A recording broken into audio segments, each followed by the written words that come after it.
Salut à tous. Pour aujourd'hui, je vais vous montrer comment vous strappez les doigts. Alors c'est super important si vous faites du judo, du JJB, du grappling, de la lutte, mais aussi du rugby, du volley, enfin tous les sports qui traumatisent un petit peu les articulations. Alors il existe plusieurs manières de strapper. Évidemment, je ne vais pas toutes les montrer, je vais vous en montrer juste deux. Et vous allez voir que c'est super intéressant. Pourquoi? Parce qu'en fait, vous allez éviter d'avoir des mains avec plein de petites boules au niveau de chaque articulation et des jointures des phalanges, qui est plutôt pas négligeable. Donc en fait, vous avez la possibilité d'avoir plusieurs straps qui existent sur le marché. Moi, je prends un strap qu'on peut trouver dans les grandes enseignes sportives, qui est destiné en fait à l'escalade. Alors pourquoi? Parce que c'est un tissu qui est vachement résistant, il se coupe assez facilement, mais par contre la tension est un petit peu plus dure que sur les marques comme Strapal, que vous pouvez trouver en pharmacie ou en commande. Il y a des rouleaux qui existent qui sont déjà pré-découpés. Alors tout le strap, que ce soit Strapal ou celui-ci, ils ne sont pas découpés. Donc il faut faire des petites bandes, alors soit vous prenez un cutter, vous le faites, soit vous les faites au fur et à mesure. Ça vous permet en fait d'avoir des bandes différentes. Pourquoi? Parce que la plus petite bande pour moi elle me sert pour les articulations à faire plusieurs tours, et les plus épaisses permettent comment dire, de joindre deux phalanges et deux doigts en même temps pour un peu plus de maintien. Alors dans le JJB, on est mené à avoir du grip, c'est-à-dire venir attraper le col par exemple ou les manches de son adversaire, qui entraîne des traumatismes, notamment dans ce sens-là, c'est-à-dire que le petit doigt ou les autres doigts peuvent vriller comme ça si l'adversaire tire fort, la manche aussi, c'est exactement la même chose. Le but c'est de renforcer, on va dire, votre maintien avec du strap. Alors, petite astuce, sur ce type de rouleau qui est issu de l'escalade, je vous déconseille de faire le tour avec le rouleau attaché. Vous prenez vos repères, vous le faites une, deux fois, vous allez voir, c'est pas très compliqué. Et ensuite, vous pourrez, hop là, déchirer directement le rouleau. Donc, pour moi, j'ai pris mes mesures, hein, c'est toujours la même chose.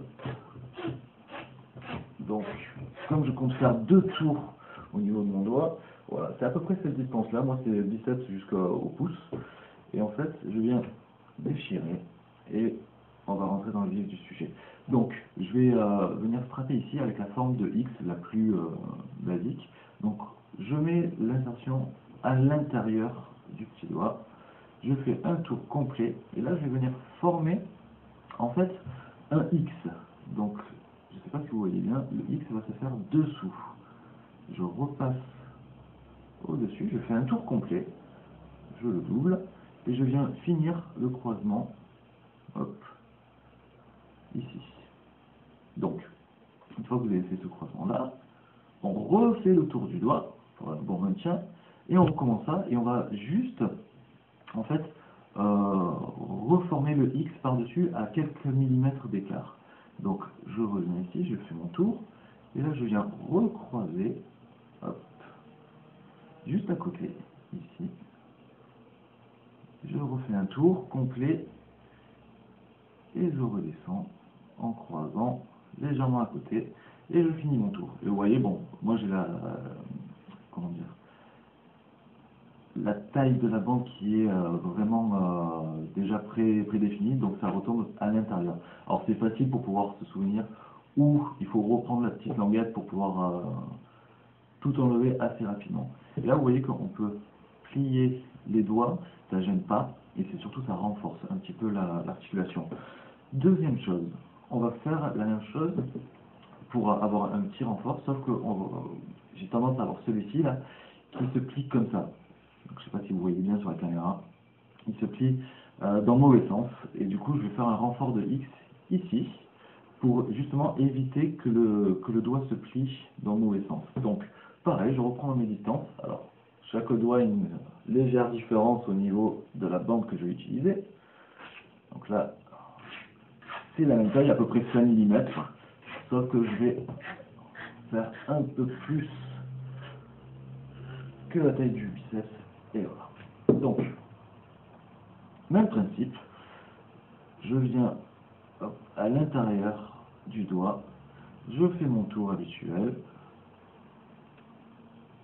voilà, et là regardez, alors, je ne sais pas si on va bien voir, je vais venir passer ici sur le côté, je vais faire ma boucle en haut, et je vais revenir former le X sur le point de fragilité que j'ai au niveau de l'articulation, qui se trouve ici, pour moi en tout cas, et je viens terminer en repassant une seconde fois sur la trace du X.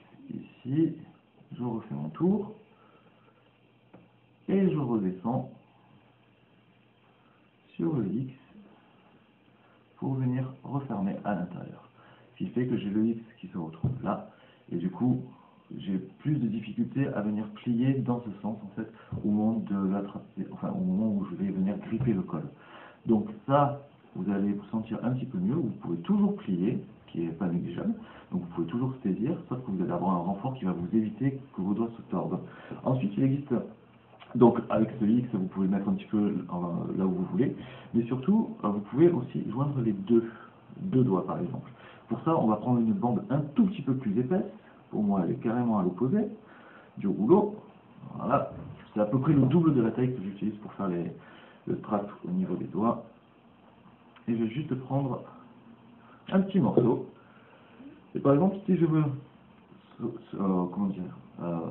renforcer ces deux doigts qui me font un petit peu mal, je vais commencer par le doigt le plus à l'intérieur de la main, donc l'annulaire, et je ne vais pas partir comme ça droit, mais je vais partir un petit peu en biais, ce qui va me permettre en fait de pouvoir mieux plier et être plus fort. Donc je viens faire le premier tour, et je repasse par-dessus, ici. Donc on voit que je peux toujours plier, le fait d'être en biais permet cette flexion. Ensuite, l'angle va être un petit peu plus important quand je vais venir croiser ici, pour avoir un meilleur soutien, et ça va être...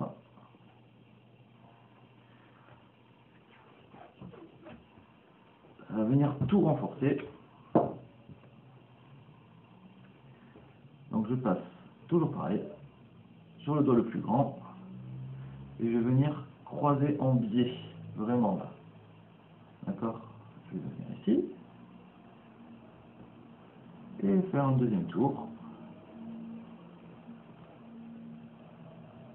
Et voilà, donc j'ai solidarisé les deux doigts, les deux phalanges, et là je peux toujours plier, je suis toujours en force au niveau du petit doigt et des annulaires, et là je peux continuer à gripper sans me blesser. Voilà, alors j'espère que vous avez été utile. En tout cas, si vous avez d'autres techniques de strap, je suis preneur, donc laissez des commentaires en dessous de la vidéo, et puis j'essaierai de refaire des vidéos si vous avez d'autres manières de strapper. En tout cas, il vaut mieux le faire en prévention. Allez, ciao ciao!